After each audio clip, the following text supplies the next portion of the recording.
Welcome to Drishti Judiciary's latest initiative, the Law MCQs program. Practice questions covering legal current affairs, general knowledge, and previous year's questions. Let's begin today's session. The first question is, who can institute a prosecution under Section 32 of the Drugs and Cosmetics Act 1940? Only an inspector, any gazetted officer authorized in writing, the person aggrieved, or all of the above. औषध एवं प्रसाधन अधिनियम 1940 की धारा 32 के तहत कौन वाद दायर कर सकता है? केवल इंस्पेक्टर, सरकार द्वारा प्राधिकृत राजपत्रित अधिकारी, व्यथित व्यक्ति या उपयुक्त सभी? The correct answer is option D, all of the above. इसका सही उत्तर है ऑप्शन डी, उपयुक्त सभी. Section 32 of the Drugs and Cosmetics Act 1940 allows prosecution to be instituted by an inspector, gazetted officer authorized by the government, the aggrieved person, or a recognized consumer association. औषध एवं प्रसाधन अधिनियम 1940 की धारा 32 के तहत एक निरीक्षक या इंस्पेक्टर, सरकार द्वारा प्राधिकृत राजपत्रित अधिकारी, व्यथित व्यक्ति या एक मान्यता प्राप्त उपभोक्ता संघ वाद दायर करने की अनुमति प्रदान करते हैं. Next question is, whoever commits an offence under the provisions of Section 509 of the Indian Penal Code 1860 shall be punished with simple imprisonment for a term which may extend to 5 years, 3 years, 6 months or 4 years.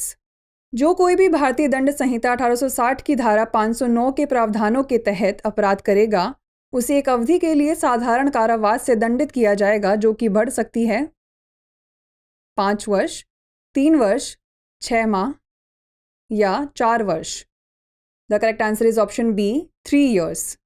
इसका सही उत्तर है option B, 3 वर्ष.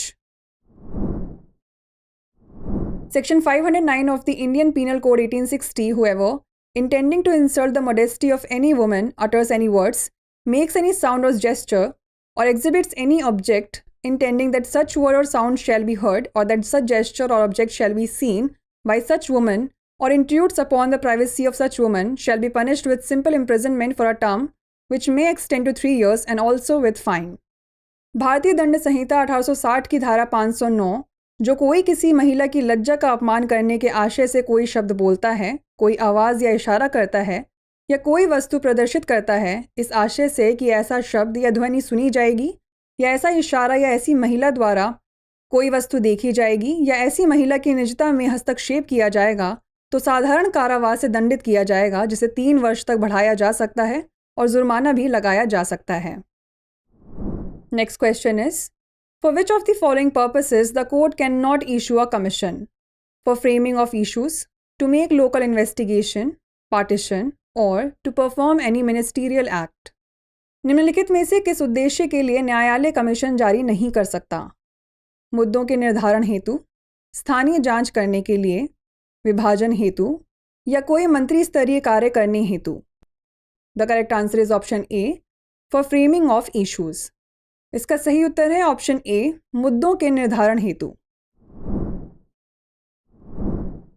According to Section 75 of the Code of Civil Procedure 1908, the court may issue a commission for any of the following purposes: examination of witness, perform a local investigation, for adjustment of accounts, to do a partition, to hold investigation, for conducting a sale, and for the performance of a ministerial act. Civil प्रक्रिया संहिता 1908 की धारा 75 के अनुसार न्यायालय निम्नलिखित में से किसी भी उद्देश्य के लिए एक कमीशन जारी कर सकता है: साक्ष्यों की जांच, स्थानीय जांच करने के लिए, खातों के समायोजन के लिए, विभाजन करने के लिए, जांच करने के लिए, विक्रय आयोजित करने के लिए, और एक मंत्री स्तरीय कार्य के प्रदर्शन के लिए. Next question is, the doctrine of lis pendens is enshrined under which of the following section of Transfer of Property Act 1882? Section 52, Section 53, Section 54 और Section 55. विचाराधीन वाद का सिद्धांत संपत्ति अंतरण अधिनियम 1882 की निम्नलिखित में से किस धारा के तहत निहित है? धारा 52, धारा 53, धारा 54 और धारा 55. The correct answer is option A, section 52. इसका सही उत्तर है ऑप्शन ए, धारा 52. Lis pendens is a Latin word that means pending litigation. It is based on a legal maxim, pedent lit nihil innovatur, which means nothing new should be introduced during pendency of a litigation. The doctrine of lis pendens is enshrined under Section 52 of the Transfer of Property Act 1882 in India. This section deals with the effect of transfer of property pending a suit or proceeding. It is based on equity in public policy. Lis pendens एक Latin शब्द है जिसका अर्थ लंबित मुकदमा होता है। यह एक कानूनी कहावत पेंडेंट लाइट निहिल इनोवेचर पर आधारित है, जिसका अर्थ है कि मुकदमे के लंबित रहने के दौरान कुछ भी नया पेश नहीं किया जाना चाहिए। विचाराधीन वाद का सिद्धांत भारत में संपत्ति अंतरण अधिनियम 1882 की धारा 52 के तहत निहित है। यह धारा किसी वाद या कार्यवाही के लंबित रहने पर संपत्ति के अंतरण के प्रभाव से संबंधित है। यह इक्विटी और लोक नीति पर आधारित है। The last question is, which of the following constitutional amendment is related to the establishment of National Judicial Appointment Commission? 98th Constitutional Amendment, 99th Constitutional Amendment, 100th Constitutional Amendment और 101st Constitutional Amendment? निम्नलिखित में से कौन सा संवैधानिक संशोधन राष्ट्रीय न्यायिक नियुक्ति आयोग की स्थापना से संबंधित है? 98वां संवैधानिक संशोधन, 99वां संवैधानिक संशोधन, 100वां संवैधानिक संशोधन या 101वां संवैधानिक संशोधन? The correct answer is option B, 99th constitutional amendment. इसका सही उत्तर है ऑप्शन बी, 99वां संवैधानिक संशोधन। The 99th Amendment Constitutional Amendment Act 2014, which established the National Judicial Appointment Commission and the NJAC Act, was passed by Parliament in 2014. In 2015, the Supreme Court in the case of Supreme Court Advocates Record Association and others versus Union of India declared both the 99th Constitutional Amendment Act 2014 and the NJAC Act 2014 as unconstitutional and null and void. It was contended that both the acts were unconstitutional and invalid.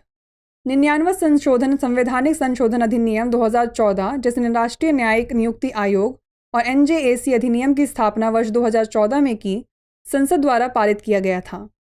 वर्ष 2015 में supreme court advocates on record association एवं अन्य बनाम union of India के मामले में उच्चतम न्यायालय ने 99वें संवैधानिक संशोधन अधिनियम 2014 और NJAC अधिनियम 2014 दोनों को असंवैधानिक, अकृत और शून्य घोषित कर दिया।